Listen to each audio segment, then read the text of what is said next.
Hello guys, আমি ফের একটা নতুন ভিডিও নিয়ে চলে এসেছি।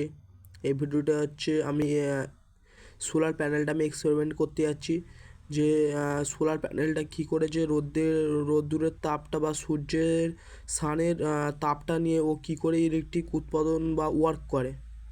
ঠিক আছে গাইস, আমি এই সোলার প্যানেলটা আমার কাছে ছিল, ও আমি খুলে আমি দেখাচ্ছি। এটা হচ্ছে একটা বোর্ড, আর এখানে এর সিঙ্গুলার লাইন করা আছে, তুমি দেখে নিতে পারো। UR03 ও এর সিরিয়াল নাম্বার দেওয়া আছে, দেখেছো গাইস। এরকম হচ্ছে আসলে এর বোর্ডটা। আর এই দেখছো এর দুটো পয়েন্ট করা আছে, প্লাস আর মাইনাস। এই ধার থেকে মাইনাসের তারটা এরম শুরু হয়ে হয়ে এখানে একটা, এখানে একটা, এখানে একটা, এখানে একটা, শুরু হয়ে পুরো ভর্তি হয়ে এখান থেকে প্লাস হয়ে শুরু হয়। এটা হচ্ছে রোদ্দুরের তাপটাকে শোষণ করে, গরমের তাপটা শোষণ করে। এর মধ্যে টাংস্টেন আর ফিলামেন্ট দিতে হয়, টাংস্টেন আর ফিলামেন্ট তার দিতে হয়। ও তাছাড়া হচ্ছে তোমার এটা হচ্ছে তৈরি করতে গেলে বেশি কিছু লাগে না, একটা কাঁচের ওপরে তামার তার হলেই হবে, বুঝলে গাইস। এতে বেশি কোনো কিছু ঝামেলা নেই। তোমরা যদি আমাকে কমেন্টে জানাও, তাহলে আমি তোমাকে তৈরি করতে আমি সাহায্য করতে পারি। আমি একটা নতুন ভিডিও নিয়ে আসতে পারি এটা কী করে তৈরি করবে সোলারের প্যানেল।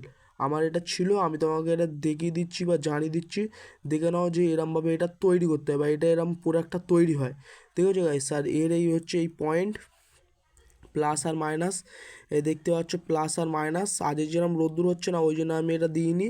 ও আমফানের সময় আমার এটা খুবই কাজে এসেছিলো, আমি এর সাথে একটা লিথিয়াম ব্যাটারি যুক্ত করে দিয়েছিলাম।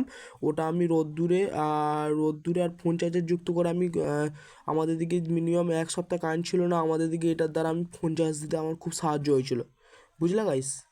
ঠিক আছে গাইস, এরকমই হয় সোলার প্যানেল, ও এরমভাবে এর এই প্রোডাক্টটা কাজে লাগে। তোমরা যদি কমেন্ট জানাও, তাহলে আমি এটা তৈরি করতেও তোমার দেখিয়ে দিই, তোমরা ঘরে বসেও সোলার প্যানেল তৈরি করতে পারো, বুঝলে গাইস।